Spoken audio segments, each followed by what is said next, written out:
오늘 이 저녁에는 고린도후서 3장 1절부터 3절 말씀을 본문으로 그리스도와 바울의 살아있는 편지라는 제목으로 함께 말씀을 은혜 나누길 소망합니다.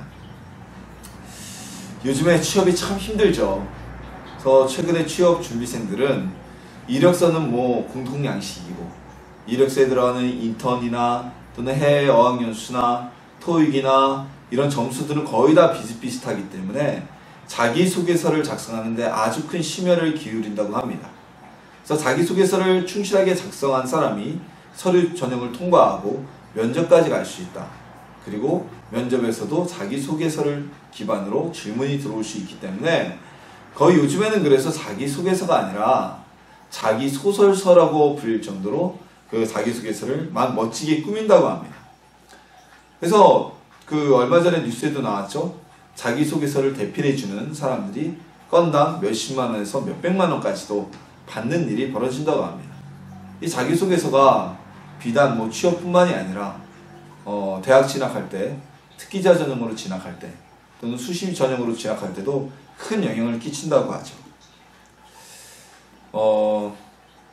만약에 우리가 자기소개서뿐만이 아니라 어느 곳에 갈 때 누구의 추천서를 받는다면 그 사람은 취업하기 굉장히 쉬울 것이고요. 그 추천서의 영향을 상당히 받게 될 겁니다.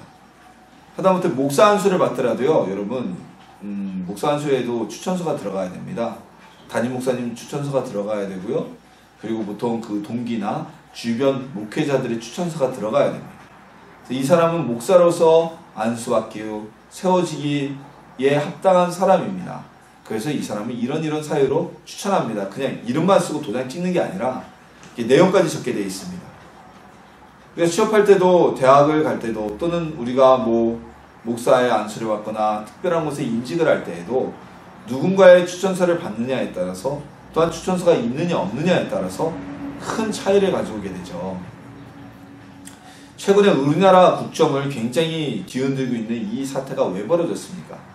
그 사태의 원인 중에 하나, 그 사태의 문제점 중에 하나는 정상적인 절차가 아닌 대통령의 비선 조직의 측근과 가까우면 그 사람은 장관도 되고, 그리고 공기업의 사장도 되는, 추천만 받으면 어느 자리건 꽂힐 수 있는 그런 일이 벌어졌기 때문에 지금 온 국민이 분개하고 있는 거 아니겠습니까? 이처럼 추천이라는 것은 매우 중요한 역할을 합니다. 편지는요, 여러가지 양식의 편지가 있겠지만 안부를 전하는 편지가 있고, 또한 누군가에게 이 사람을 추천합니다 하고 써주는 추천 형식의 편지가 있고요. 그리고 나는 이렇게 일이 되기를 바란다고 하는 강한 메시지를 전하는 편지가 있습니다.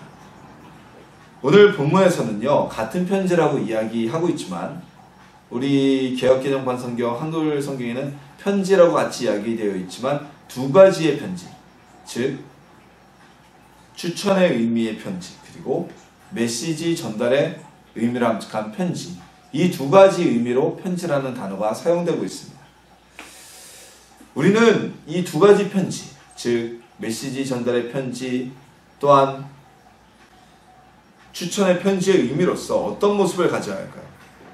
왜 본문은 우리 그리스도인들을 보고, 성도들을 보고 그리스도의 편지라고 이야기하고 있는 것일까요? 우리 함께 은혜 나누는 시간이 되기를 소망합니다. 먼저 본문에서는 추천의 의미로서 편지라는 단어를 사용하고 있습니다. 바울 일행이 고린도 교회 방문 계획을 변경한 것과, 그리고 다시 고린도 교회를 방문하기를 희망하는 일정을 설명하면서 1장과 2장에서 바울은 많은 이야기로 자신을 변호하였습니다. 그리고 3장 이 초반부에서도 자신들을 신뢰하지 않는 사람들을 향해서 말하고 있습니다.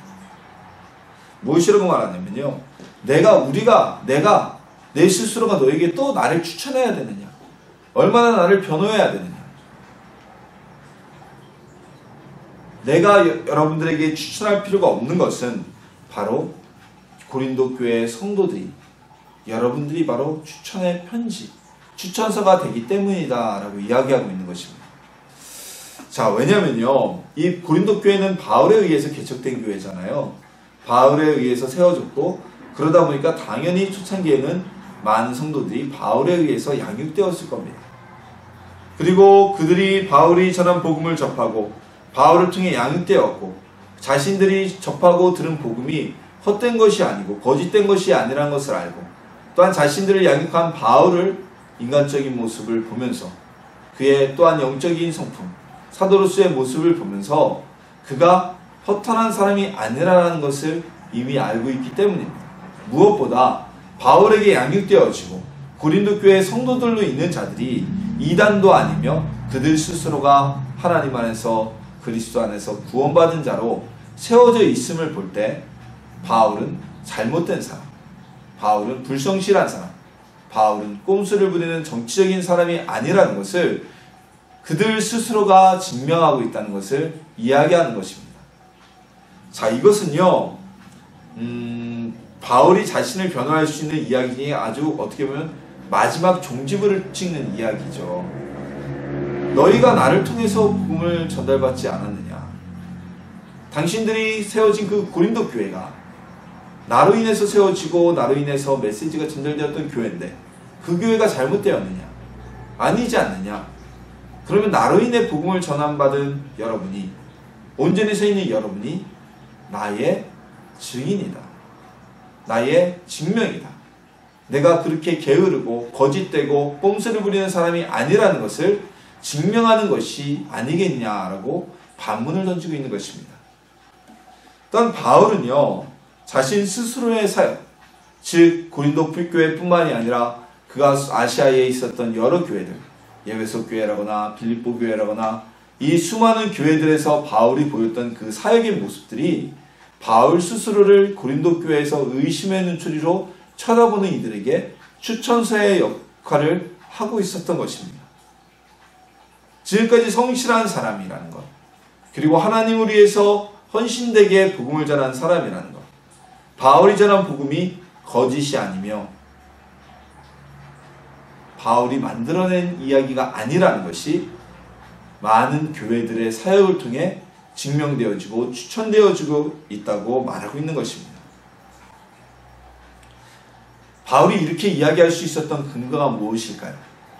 바울은 하나님의 말씀을 위해 주님께서 주신 그 복음의 깨달음을 전하기 위해 최선을 다한 삶이 있는 사람이었기 때문입니다. 바울이 그 자체의 삶으로 인해서 그의 삶의 열매로 인하여서 그가 맺은 신앙의 열매를 통하여서 많은 사람들에게 보일 수 있는 열매, 어떤 모습이 있었기 때문에 가능한 이야기죠. 그래서 다른 추천서나 증명서 없이도 베드로의 추천을 받는다거나 아니면 성도들에게 추천을 받는다거나 그러한 증명이 없이도 누구나 바울은 하나님 안에 속한 그리스도의 예수 그리스도의 사울이라는 것을 증명하는 모습을 스스로 갖추었기 때문입니다. 이러한 모습을 누가 갖추었습니까?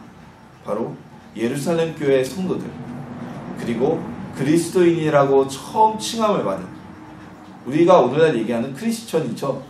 처음 칭함을 받은 안디옥 교회의 성도들, 이들이 바로 그들 몸 스스로가 나는 그리스도의 사람이라고, 성실하고 온전한 하나님의 자녀라고 증명하는 행위를 가질 수 있었기 때문입니다. 근데 오늘날 우리가 주변에서 그리스도인이라고 추천받지 못하는 이유는 무엇일까요?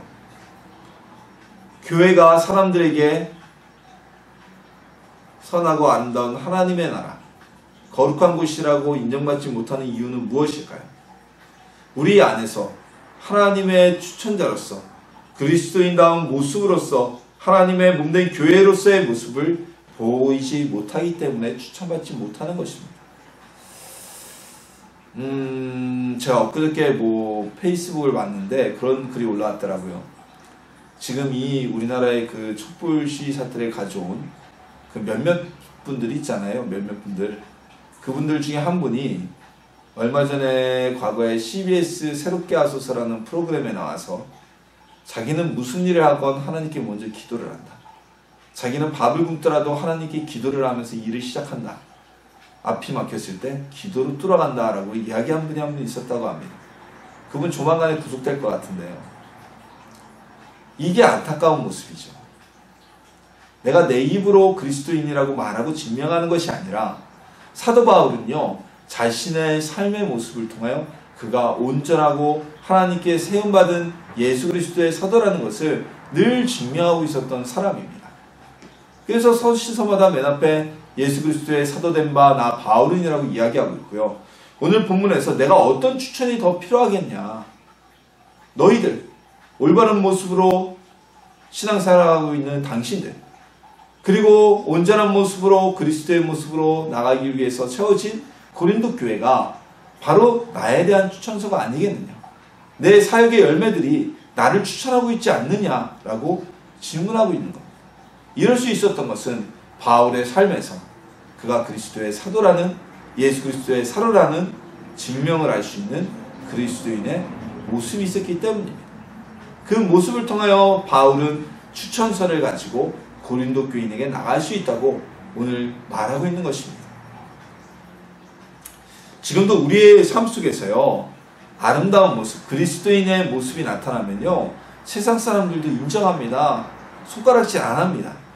물론 이제 사단의 역사가 있을 때는 예수 믿는다고 조롱하고 비난하고 그러겠죠. 하지만 우리가 정말 진정한 그리스도인으로서의 삶의 모습이 보인다면, 우리의 삶 속에서 성령의 열매가 맺어진다면 세상 사람들도 우리를 향해서 소위 말하는 개독교 이런 얘기 안 합니다.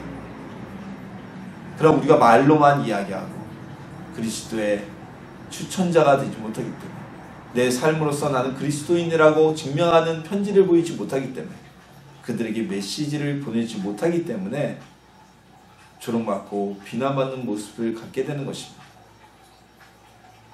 우리 그리스도인의 모습을 가져서 하나님의 추천장을 나의 삶의 편지로 간직하는, 많은 사람들이 볼 때 아, 저 사람은 그리스도인이야, 저 사람은 정말 목사야, 저 사람은 정말 권사야, 저 사람은 정말 집사야, 저 사람은 정말 예수 믿는 사람이야 라는 추천서를 받을 수 있는, 우리 입으로 나 추천합니다, 나 예수 잘 믿어요, 나 하나님께 맨날 은혜 받아요, 나 하나님께 맨날 계시 받아요, 이게 아니라 우리 주변 일을 통하여서, 나의 삶의 열매를 통하여서 그리스도인의 추천의 편지를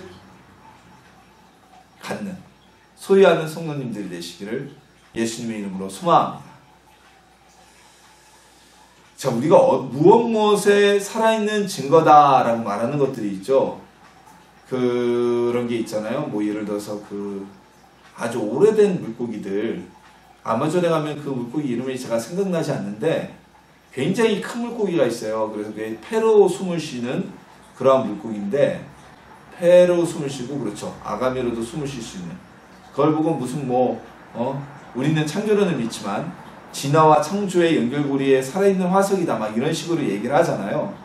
그리고 남대문 같은 경우나 이런 문화재를 우리가 볼 때 우리나라 역사의 산 증명이다, 직지를 찍은 금속활자를 보면 직지 심경을 보면서 이건 우리나라에서 금속활자가 세계 최초라는 어떤 증명이다, 이런 것들이 있죠. 그 존재 자체만으로 증명이 되는 것들이 있습니다.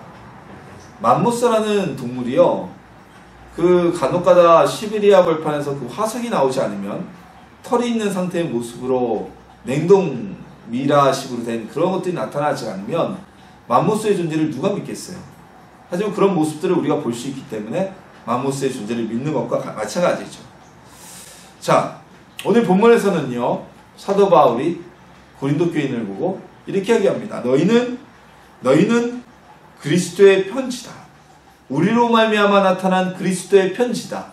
자, 앞서 사도 바울이 자신이 편지라고 얘기했을 때는 자신의 삶의 열매를 통해 나타나는 추천서의 역할을 말했다면, 여기서 고린도 교회 성도들 향해서 말하고 있는 편지라는 의미는 이것은 메시지를 전하는, 강한 메시지를 전달하는 역할의 편지를 이야기하고 있는 것입니다.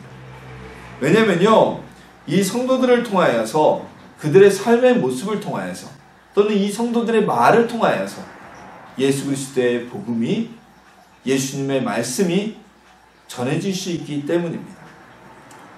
예수님께서 우리에게 보내신 편지와 같이 그 복음의 메시지가 그리스도의 구원받은 하나님의 자녀된 그 성도들을 통해서 전해지기 때문에 이들을 그리스도의 편지라고 이야기한 것입니다. 자, 이 이야기는 고린도 교회만 국한된 이야기가 아니죠. 오늘날 저와 우리 성도님들에게도 똑같이 적용되어지고 똑같이 말씀되어지는, 전해지는 하나님의 메시지입니다. 우리는 그리스도인입니다. 그리스도인은 하나님의 편지입니다. 그리스도의 편지입니다. 예수님이 우리에게 전해주신 그 복음, 예수님이 우리에게 말씀해 주신 성경을 통하여서 우리에게 전해주시고, 때로는 우리가 기도하다 계시를 통해 전달받고, 때로는 우리가 살아가면서 하나님의 응답, 삶 속에 우리에게 주어지는 하나님의 응답을 통해 전달되어진 하나님의 메시지들이 우리의 삶을 통해서, 또는 우리의 말을 통해서, 우리의 행동을 통해서, 우리의 사역을 통해서 믿지 않는 자들에게 그대로 전달되어져야 한다는 것입니다. 편지가요, 아무 글씨가 안 써져 있는 편지는 그건 편지가 아니잖아요. 편지의 역할이 될 수가 없잖아요. 그리고 편지가 보내졌는데 읽혀지지도 않고 버려진다면 그건 역시 편지의 역할을 하지 못하는 것이죠. 그리스도인은요, 하나님의 편지이기 때문에 우리는 하나님의 편지답게, 그리스도의 편지답게 우리의 입술로, 우리의 삶으로, 우리의 또한 행위로 예수님의 메시지를 세상에 전해야 한다는 것입니다. 근데 이 편지가 어떻게 전해졌느냐, 오늘 바울은 말씀하고 있습니다. 이야기하고 있습니다. 오늘 고린도후서 말씀을 통해 하나님은 우리에게 말씀하고 계십니다. 그것은요, 어떤 돌판에 새기거나 양피지에 묘구로 쓴 것이 아니라 마음속에 쓰여진 것이다. 자, 이게 참 저는 이 말씀이 기가 막히다고 생각이 돼요. 왜냐하면 야, 내가 너희한테 가르쳤어. 내가 너희한테 가르쳤으니까 너희의 행동대로 그대로 해. 좀 뭔가 딱딱하잖아요. 근데 바울은 이걸 이렇게 표현한 겁니다. 내가 너희의 마음에 그리스도의 메시지를 마음에 썼다. 바울이 받았던 그 예수님의 메시지를 성도들에게 그대로 전했고 그들의 마음속에 새기지도록 썼다. 정말 멋있지 않습니까? 기막힌 표현이죠. 마음에 새겨진 것이 지워질까요? 지워지지 않죠. 우리의 마음에 새겨진 것은 지워지지 않습니다. 몸에 새긴 것은 지워질 수가 있을지 몰라도요. 우리는 그리스도의 메시지를 전하는 성도가 되어야만 합니다. 그리스도의 편지가 되어야만 합니다. 그래서 사도 바울은 자신이 받은 복음을 고린도 교회 성도들에게 그대로 전하였고요. 그리고 그 전한 메시지를 통해서 예수님의 메시지가 우리의 삶을 통해 나타나고 우리의 입술을 통해서 믿지 않는 자들에게 똑같이 그들의 마음에도 전해지기를 바라는 마음에 너희는 그리스도의 편지라고 오늘 본문에 기록한 것입니다. 우리의 마음속에 예수 그리스도의 메시지가 있습니까? 그 메시지가 있기 때문에 오늘 우리가 예배를 드리고 이 자리에 나오고 이 시간 말씀을 나누는 거겠죠. 그 메시지가 없으면 말씀을 나누지도 않고 이 자리에 함께 나오지도 않고 예배를 드리지도 않겠죠. 우리의 마음속에 있는 메시지를 전하는 성도님들이 되기를 원합니다. 우리가 가진 메시지를 세상에 그대로 보내는, 전달하는 성도님들이 되시기를 원합니다. 이건 입술의 증거를 통한 전도를 통해서도 전할 수 있고요. 때로는 우리의 삶의 열매, 성령의 9가지 열매라고 하죠. 누구나 다 성령의 9가지 열매대로 살아가면요, 정말 법 없이도 살 사람이 됩니다. 그럼 우리 주변의 사람들이 뭐라 그러겠어요? 저 사람 왜 저리 착해? 왜 저리 선해? 예수 믿는데. 우리가 삶 속에서 받아가는 하나님의 은혜, 하나님이 주신 은총. 야, 저 사람 왜 저렇게 변했어? 저 사람 굉장히 어렵다고 했는데 예수 믿고 그렇게 됐다. 이것이 모두 다 그리스도의 편지된 우리의 모습이라는 것입니다. 성도로서의 사명, 그리스도의 편지로서 그 사명을 감당하는 하나님의 자녀들이 되시기를, 우리가 되기를 주님의 이름으로 소망합니다. 우리는 그리스도의 메시지를 마음에 새긴 바 된 하나님의 편지들입니다. 그 그리스도의 편지들입니다. 그리스도의 편지라는 것, 이 그리스도라는 것은 구원자라는 뜻이 있고 메시아라는 뜻과 동일시되는 뜻입니다. 동의어입니다. 즉 구원하신 하나님, 세상을 구원하신 예수님의 그 복음을 마음에 새긴 사람들입니다. 그리고 우리 역시 그 편지가 된 우리는 각 사람에게 그 메시지를 전달해야 될 사명이 있는 것입니다. 읽혀지지 않고 버려지거나 메시지가 담겨져 있지 않는 편지는 종이값만 날릴 뿐이지 아무런 의미를 가질 수가 없습니다. 바울은 이야기합니다. 나의 사역으로 인해 구원받은 너희들이 나의 올바름의 증명이 아니냐. 또 우리에게 이야기합니다. 너희는 그리스도의 편지라. 오늘 말씀을 통해 주님은 우리에게 말씀하십니다. 우리의 삶을 통해, 우리의 입술을 통해 예수님께서 우리에게 주신 그 복음의 메시지가, 구원의 메시지가, 해방의 메시지가, 자유함의 메시지가 다른 이들에게 읽혀지길 원한다고 말씀하고 계십니다. 우리의 삶 가운데서 예수 그리스도의 향기를 풍기는 그리스도의 편지가 되기를 소망합니다. 성령의 열매를 맺으며 그 열매로 사람들에게 그리스도의 메시지를 전하는 성도님 되시기를 소망합니다. 우리의 입술을 통해서 주님이 나에게 주신 은혜와 구원의 은혜와 해방의 은혜와 주신 자유함을 많은 이들에게 전달하는 편지가 되시기를 소망합니다.